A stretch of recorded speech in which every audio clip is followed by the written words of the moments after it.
ఇంకొక నాకు చాలా పెద్ద పెద్ద కాంటాక్ట్స్ ఉన్నాయి, కానీ నేను ఎవ్వరికి చెప్పుకోను.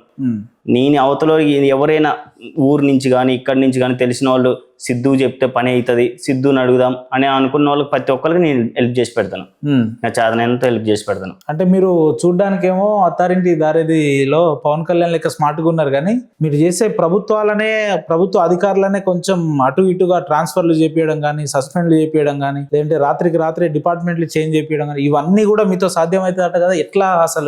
ఎట్లా మీకు ఎట్లా సాధ్యమవుతుంది? ఏదంతా ఉత్తి మాట అన్న, అంత సీన్ లేదు, అలాంటివి లేవు, ఇలాంటి ఏం అంత లేదు. ఇట్లా లో ప్రొఫైల్ ఏమైనా మెయింటైన్ చేస్తారా? లేదు, అంత సీన్ లేదు. కానీ ఓకే, దేవుడి దయ వల్ల మంచి పరిచయాలు ఉన్నాయి. నేను అడిగితే ఐఏఎస్ నుంచి ఐపీఎస్ వరకు చాలా వరకు రెస్పాండ్ అవుతారు. నేను నా మంచితనాన్ని వాళ్ళు మంచి హెల్ప్ చేసి పెడతారు. కానీ ట్రాన్స్ఫర్లు చేయటం ఇవన్నీ అంత సీన్ లేదన్న. నాకు అంటే ఏ అధికారికి పోయినా మీ ముఖపరిచయం అయితే ఉంటది కదా, ముఖపరిచయం చాలా గుర్తుపడతారట కదా. ఎట్లా సాధ్యమైంది ఇంత షార్ట్ పీరియడ్ లో అంటున్నా? లేదు, నా మంచితనమే అన్న. నా మంచితనం చాలా మంది ప్రిన్సిపల్ సెక్రటరీలు సార్లు ఉన్నారు, చాలా మంది ఐఏఎస్ ఆఫీసర్లు ఉన్నారు, ఐఏఎస్ ఐపీఎస్లు ఉన్నారు, పోలీస్ డిపార్ట్మెంట్లో అయినా అన్ని డిపార్ట్మెంట్లో నన్ను గుర్తుపడతారు.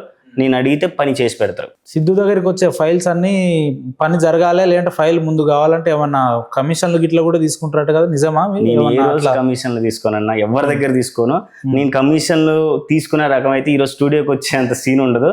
వాళ్ళతో ఎవరితో అయినా బాధ ఉంటుంది. నేను అటువంటి వ్యక్తిత్వం కాదు, నా కమిషన్లతో పని లేదు.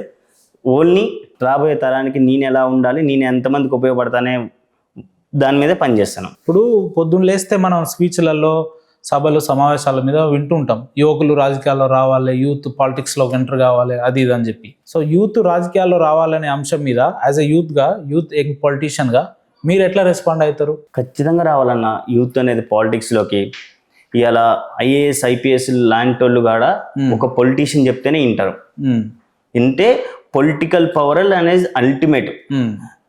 నేను నా కుటుంబ రీత్యా మా ఫ్యామిలీలలో ఎవ్వరు పొలిటికల్ బ్యాక్గ్రౌండ్లో లేరు, పెద్ద పెద్ద సీనియర్ ఆఫీసర్స్ లేరు.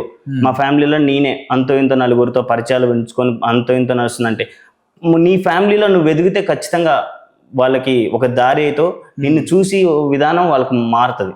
నీ పేరెంట్స్ కానీ నీ పక్కన ఉండే వాళ్ళకి కూడా నువ్వు ఎదిగితే వాళ్ళ వాల్యూ పెరుగుతుంది. రాజకీయాల్లో ఖచ్చితంగా యువతనే వాళ్ళు రావాలి. ఇవాళ రాహుల్ గాంధీ గారి విధానం చాలా బాగుంది. రాహుల్ గాంధీ గారిని ఇన్స్పిరేషన్ తీసుకొని ప్రతి ఒక్కరు పాలిటిక్స్ లోకి రావాలి. రాహుల్ గాంధీ గారు ఇన్స్పిరేషన్ మీకు? డెఫినెట్లీ. ఏ విధంగా ఇన్స్పిరేషన్? ఇలా రాహుల్ గాంధీ గారు ఆయన మ్యారేజ్ని కూడా పక్కన పెట్టి దేశం కోసం ఎన్నో కష్టాలు పడుతుండు. వాళ్ళు 70 సంవత్సరాలు పరిపాలించినారు వాళ్ళ ఫ్యామిలీ. రాహుల్ గాంధీ గారు మంచి ఇన్స్పిరేషన్, మంచి కాజ్తో ముందుకు వస్తున్నారు జనాల్లో. నెక్స్ట్ సెంటర్లో కూడా కాంగ్రెస్ ఖచ్చితంగా ఫామ్ చేస్తుంది.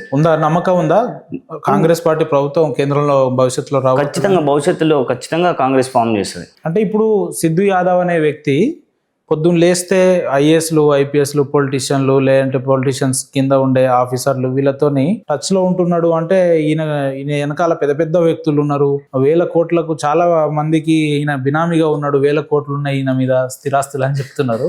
వాస్తవం అది? లేదన్న, మంచి వాళ్ళతో తిరిగితే బినామీలు ఏం లేదు. దేవుడి దయ వల్ల అయితే హ్యాపీగా ఉన్నా, అంత బినామీలు ఆడదాకా అయితే లేదు. మంచి పరిచయాలు, మీరు అన్నట్టు మంచి పరిచయాలు ఉన్నాయి, చాలా మంచి పరిచయాలు. అంటే ఏ రకంగా? ఇప్పుడు మీరు ఫోన్ చేస్తే రాత్రికి రాత్రి మర్డర్ చేసే బాబత, లేదంటే సమస్యల్ని పరిష్కరించే బాబత? ఎట్లా? మర్డర్ చేసే వాళ్ళతో తిరగను నేను, వాళ్ళతో సంబంధాలు లేవు. నేను మంచి వ్యక్తులతో తిరుగుతాను. రాజకీయంగా వాళ్ళు ఎంత లాయల్ గా కష్టపడ్డ వాళ్ళతోనే వాళ్ళు ఇన్స్పిరేషన్ చేసుకుని తిరుగుతాను. ఇలా జూబ్లీహిల్స్ నవీన్ యాదవ్ అయితే నాకు ఇన్స్పిరేషన్, ఫైమ్ కురేషన్ అయితే నేను వాళ్ళు నవీన్ అన్న గురించి ఒక మంచి గొప్ప మాట చెప్పాలి. ఆ వ్యక్తిని దగ్గర నుండి చూసిన వ్యక్తిగా, నవీన్ యాదవ్ ని దగ్గర నుండి చూసిన వ్యక్తిగా ఆ వ్యక్తి గురించి చెప్పాలంటే ఏం చెప్తారు? నవీన్ అన్న ఎవర్ గ్రీన్ పర్సన్ అన్న. ఇంకా నవీన్ అన్న గురించి ఏం చెప్పడానికి లేదు. చాలా మంచి మనస్తత్వం, ఎవరినైనా ఆదరిస్తారు. తెలిసిన మనిషి తెలియని మనిషి వాళ్ళ కష్టాన్ని తింటారు, దానికి తగ్గ సొల్యూషన్ చెప్తారు.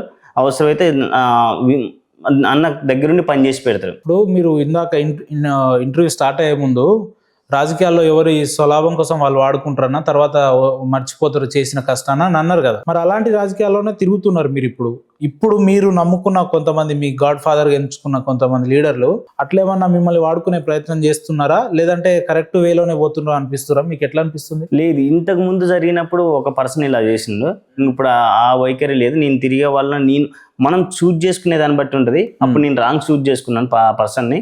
ఇప్పుడు నేను తిరిగే వాళ్ళు నన్ను ఖచ్చితంగా నా ఎదుగుదలకి వాళ్ళు ఖచ్చితంగా దోహదపడతారు అనుకుంటున్నాను. ఖచ్చితంగా పడతారు. ఈరోజు సిద్ధు యాదవ్ పేరు అంత బయట ఎలివేట్ అవుతుందంటే ఇద్దరు తన భుజాల మీద ఉన్న వ్యక్తులు అని చెప్తారు. ఒకరు నవీన్ యాదవ్ అయితే ఇంకొకరు ఫహీమ్ ఖురేషి అని చెప్తున్నారు. వాస్తవమేనా? వాస్తవం. ఫహీమ్ వాళ్ళు ఇన్స్పిరేషన్ అన్న. ఖచ్చితంగా వాళ్ళని ఇన్స్పిరేషన్ తీసుకొని కష్టపడతాం. వాళ్ళ స్థాయికి ఖచ్చితంగా ఏదో రోజు వస్తాం. నమ్మకం ఉందా? ఖచ్చితంగా వస్తాను బరాబర్. అంటే మీరు చేసే కష్టానికి రేవంత్ రెడ్డి గారు ఏదో ఒక రోజు అవకాశం ఇస్తారనే భావం ఉందా మీ దాంట్లో? ఖచ్చితంగా ఉంది. యూత్ కాంగ్రెస్ లో కష్టపడే ప్రతి ఒక్కరికి రేవంత్ అన్న సపోర్ట్గా ఉంటారు. ప్రతి ఒక్కరిని గుర్తిస్తారు. కష్టాన్ని నమ్ముకొని పోయే వాళ్ళు ఖచ్చితంగా రేవంత్ అన్న గుర్తిస్తారు. ఏంటి రాజకీయాల్లో మీ లక్ష్యం ఏంటి? ఏం కావాలనుకుంటున్నారు, లేదంటే ఎలాంటి మార్పులు తేవాలనుకుంటున్నారు అంటే ఏం చెప్తారు? పాలిటిక్స్ లో ఎప్పటికి ఉందామని నాకంటూ పర్టికులర్ గా అయినప్పుడు చూద్దాం. ఈ రోజు అయితే నేను మీడియా ముందు ఏం చెప్పలేనన్నా, మీకేం చెప్పను. బట్ నేనైతే ఉంటది కదా, ప్రతి ఒక్క మనిషికి గోల్, ఒక డిజైర్ లాంటిది ఉంటది. ఎమ్మెల్యే కావాలనో, ముఖ్యమంత్రి కావాలనో, ఈ దేశానికి ప్రధానమంత్రి కావాలనో, అట్లా ఏదో ఒక డిజైర్ ఉంటది కదా. డెస్టినీ ఉండకుండా పాలిటిక్స్ లో ఎవరు ఉండరు. మీకు ఏం కావాలన్నా అవకాశాలు వస్తే పదవులు చేయాలి. డెస్టినీ అనేది ఉంది ఖచ్చితంగా.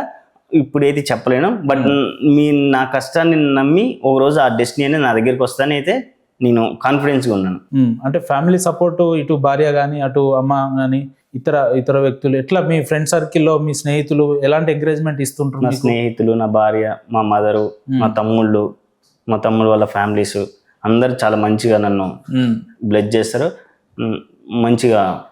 మంచి సపోర్ట్ ఉంటుంది. ఎప్పుడు అనవసరంగా రాజకీయాల్లో వచ్చినా అని ఎప్పుడేమో అనిపించలేదా? ఎందుకంటే మనలాంటి ఒకే ఏజ్ గ్రూప్ ఉన్న యంగ్స్టర్లం అమ్మాయిలతో ఎంజాయ్ చేయాలని, లేదంటే కాలేజ్ డేస్, లేదంటే జాలీ లైఫ్ ని ఇష్టపడుతుంటారు. కానీ రాజకీయాల్లో అలాంటివి మీకు ఉండవు కదా. కొన్ని ప్రైవేట్ గా ఫ్యామిలీని వదిలిపెట్టాలి, ఫ్రెండ్స్ని వదిలిపెట్టాలి, ఇష్యూస్ ఉంటాయి, సమస్యలు ఉంటాయి, వాటి మీద మాట్లాడాలి, ఆ మీటింగ్ పోవాలి, ఇక్కడ అటెండ్ కావాలి, ఆ అన్నని కలవాలి, ఈ బ్రదర్ని కలవాలి, ఇట్లా ఉంటుంది. అనవసరంగా నేను నా పర్సనల్ లైఫ్ ని మిస్ అవుతున్నా అనేది ఎప్పుడు అనిపించలేదా మీకు? కొన్ని టైమ్స్ అనిపిస్తుంది. కానీ నా భార్య నాకు చాలా మంచిది, నన్ను అర్థం చేసుకునిద్ది. కానీ చాలా నేను టైం అనేది ఉండదు. పొద్దున్న నేను పడుకొని లేగానే ఇమీడియట్లీ బయటికి పోతే మళ్ళీ నేను ఎప్పుడో లేట్ నైట్ వస్తాను. చాలా టైం సెన్స్ అనేది చాలా పోతుంది. బట్ ఇంకా మేనేజబుల్ అన్న. ఈరోజు సిద్ధు యాదవ్ యూత్ కాంగ్రెస్ లీడర్ గా పిలుస్తున్నాం. భవిష్యత్తులో కాంగ్రెస్ లోనే ఉంటాడా సిద్ధు యాదవ్, లేదంటే మళ్ళీ బీఆర్ఎస్ లీడర్ అనో బీజేపీ లీడర్ అనో పిలువబడుతుందా? ఎట్లా? లేదు, కాంగ్రెస్ గానే ఉంటుంది. ఎప్పటికీ కాంగ్రెస్ లాగానే ఉంటుంది.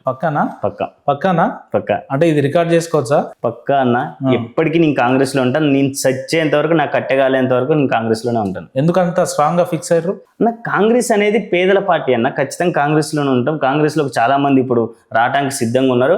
కాంగ్రెస్ పార్టీ ఇంకా రేవంత్ అన్న ఆధ్వర్యంలో ఇంకా 20 సంవత్సరాలు కాంగ్రెస్ పార్టీ తెలంగాణలో ఉంటది బరాబర్. ఎట్లా చెప్తున్నారు బైసాబ్ మీరు? అన్న మీరే చూస్తున్నారు కదన్న, మన సర్పంచ్ ఎలక్షన్లు అయితే, ఈ రోజు మున్సిపాలిటీ ఎలక్షన్స్ అయితే, రేపు రాబోయే జిహెచ్ఎంసీ ఎలక్షన్స్ అయితే, అన్నిట్లలో కాంగ్రెస్ ప్రభంజనం ఉందన్న. ఏ ఎలక్షన్స్ అయినా కాంగ్రెస్ ఇంకా 20 సంవత్సరాలు కాంగ్రెస్ ప్రభంజనం బరాబర్ ఉంటదన్న. 20 ఏళ్ళు రాసి పెట్టుకో. 2 ఏళ్ళే ఉండదని టీఆర్ఎస్ వాళ్ళంటే మళ్ళీ మీరు 20 ఏళ్ళు అన్న. పెద్ద దుర్మార్గుడు కేసీఆర్ గారు లాంటి వాళ్ళకి తెలంగాణ ప్రజలు 10 సంవత్సరాలు కట్టబెట్టినారు. రేవంత్ అన్న చాలా కష్టపడి వచ్చిండు ఫ్యామిలీ నుంచి. ఇలా తెలంగాణని చాలా ముందు నెంబర్ 1 రేస్లో తీసుకుపోతుండు. ఖచ్చితంగా 20 సంవత్సరాలు ఉంటుంది. అదే ఇప్పుడు హుజూర్ నగర్ నుంచి హైదరాబాద్కి ఈరోజు ఒక ఛానల్లో, ఒక స్టూడియోలో కూర్చొని ఇంటర్వ్యూ ఇచ్చే స్థాయికి వచ్చారు కదా. ఎట్లా ఈ జర్నీని ఎట్లా చూస్తారు మీరు? చాలా మంచిగా ఉంది. ఈ 2 ఇయర్స్లో జర్నీ, 2-3 ఇయర్స్లో నేను మంచి డెస్టినీ పెట్టుకొని కష్టపడుతున్నాను. ఈ డెస్టినీలో భాగంగా మీలాంటి వాళ్ళ సపోర్ట్ వల్ల నేను మంచి కష్టపడుతున్నాను. ఎటువంటి ఇబ్బంది అయితే లేదన్న.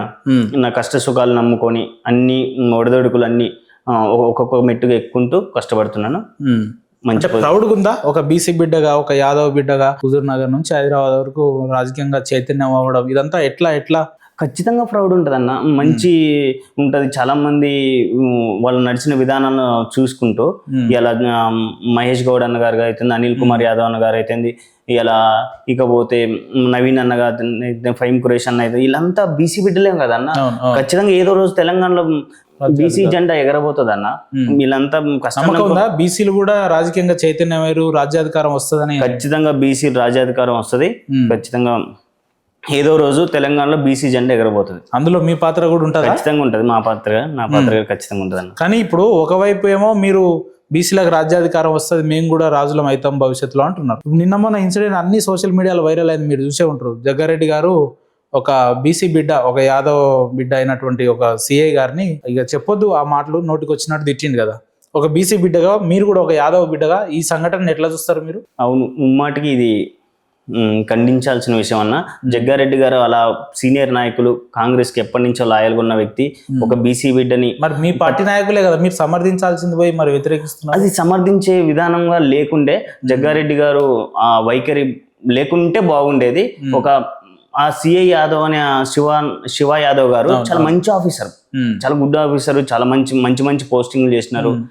ఆయన చాలా పేద పిల్లలకి హెల్ప్ చేస్తుంటారు.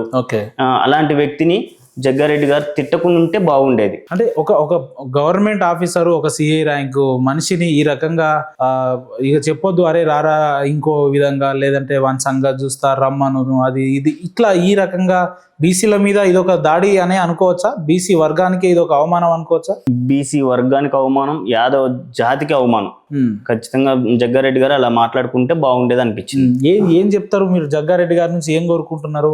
జగ్గారెడ్డి గారు అలా అనుకుంటే బాగుండేది, బట్ ఏదో శనకావేశంలో అన్నారు కాబట్టి ఒకసారి క్షమాపణ అనేది చెప్తే బాగుంటది అనిపిస్తుంది.